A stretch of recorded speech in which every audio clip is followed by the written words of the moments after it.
to read to you today a segment of the book Simple Abundance by Sarah Ban Breathnach. Each day in this book she gives us a different insight, different reading to help have us think and consider what's going on in our lives. And I wanted to read to you the article from December the 10th. It's called Gifts of the Magi. Christmas won't be Christmas without any presents. Joe March or Louisa May Alcott. Joe's right. Remember when she grumbled about not having any money for presents in Little Woman? Christmas is about gifts. Always has been. But we feel uncomfortable with this emphasis on the gimme, gimme, gimme, buy, buy, buy, charge, charge, charge. We admonish our children to remember the reason for the season, even though we have difficulty remembering it ourselves when we're caught up in the chaos and commotion of the holidays. Today, let's ruminate on the real role of gifts in the Christmas story.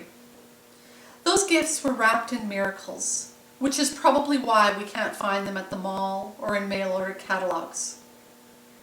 The first gift was of spirit, unconditional love.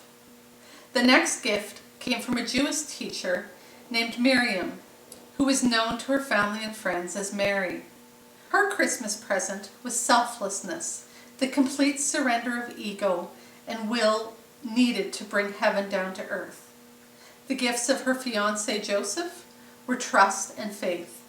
He trusted that Mary wasn't pregnant with another man's child. He believed there really was a divine plan to get them through this mess.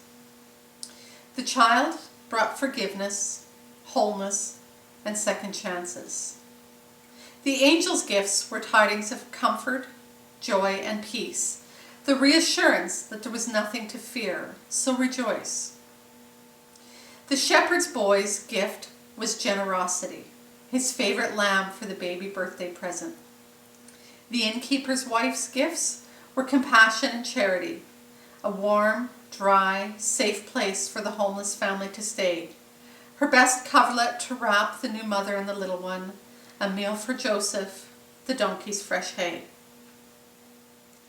3 kings from the east traveled many hot, dusty miles following a bright star in search of a royal birth. The sages, divination foretold of the King of Kings on their camels' backs were treasures with which to honor his arrival. But when they arrived in Bethlehem, they found the newborn prince in a cow stall instead of a palace. The shocked wise men unwrapped gold, frankincense, and myrrh. But their real gifts were wonder, acceptance, and courage.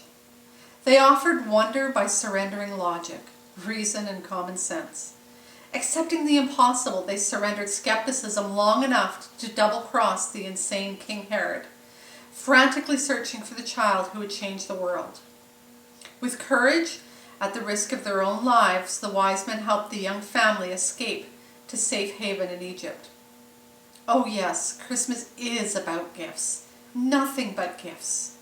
But such gifts. Gifts tied with heartstrings. Gifts that surprise and delight. Gifts that transform the mundane into miraculous. Gifts that nurture the souls of both the giver and the given. Perfect gifts. Authentic gifts.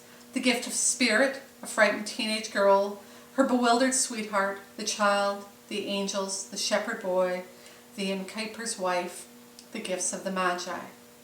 Unconditional love, selflessness, trust, faith, forgiveness, wholeness, second chances, comfort, joy, peace, reassurance, rejoicing, generosity, compassion, charity, wonder, acceptance, courage. To give such gifts, to truly open our hearts to receive such gifts gratefully. Christmas just won't be Christmas without any presents.